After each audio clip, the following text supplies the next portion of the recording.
So here's StoryGraph app reading tracker, boot recommendations. So yeah, just give it a try. There's of course another original app which is called Goodreads, which is has 500,000 reviews and very popular and all of that.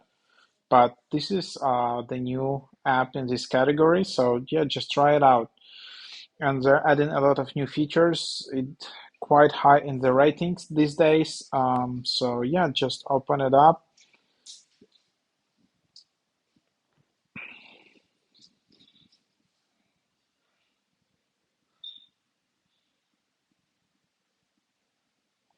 And then, yeah, there are some bugs or something.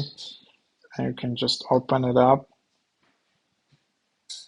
Takes some time to load. All right, so maybe it's not that reliable yet, but maybe it just doesn't allow any kind of screen recording or stuff like that. So yep.